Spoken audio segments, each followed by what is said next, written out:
નરેન્દ્ર મોદીના પત્રથી વડાપ્રધાન નરેન્દ્ર મોદીએ ભાજપના નેતૃત્વ હેઠળના એનડીએના ઉમેદવારોને વ્યક્તિગત પત્ર લખ્યો છે। તેમણે આ પત્ર લોકસભા ચૂંટણીના ત્રીજા તબક્કા પહેલાં લખ્યો છે। પત્રમાં વડાપ્રધાને એનડીએના ઉમેદવારોને એસસી, એસટી અને ઓબીસી સમુદાયોમાંથી અનામત છીનવીને તેની વોટ બેંકમાં આપવાના કોંગ્રેસના ઇરાદા વિશે મતદારોમાં જાગૃતિ ફેલાવવા જણાવ્યું છે।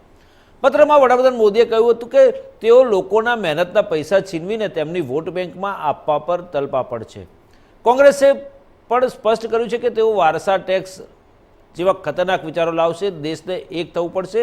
તેમને રોકવા માટે દરેક ઉમેદવારને મોકલવામાં આવેલા પત્રમાં વડાપ્રધાને ભારપૂર્વક જણાવ્યું હતું કે આ સામાન્ય ચૂંટણી નથી। કેન્દ્રીય ગૃહમંત્રી અમિત શાહને લખેલા તેમના પત્રમાં વડાપ્રધાને તેમને કેન્દ્રમાં અને અગાઉ ગુજરાતમાં સફળ પ્રધાન હોવા ઉપરાંત પાર્ટીના સૌથી મૂલ્યવાન કાર્યકરોમાંના એક તરીકે વર્ણવ્યા હતા। ઉમેદવારોને લખેલા પત્રમાં વડાપ્રધાને કહ્યું કે ભારતભરના પરિવારો ખાસ કરીને વરિષ્ઠ સભ્યો છેલ્લા 5-6 દાયકામાં તેઓ જે મુશ્કેલીઓમાંથી પસાર થયા છે તે યાદ રાખશે।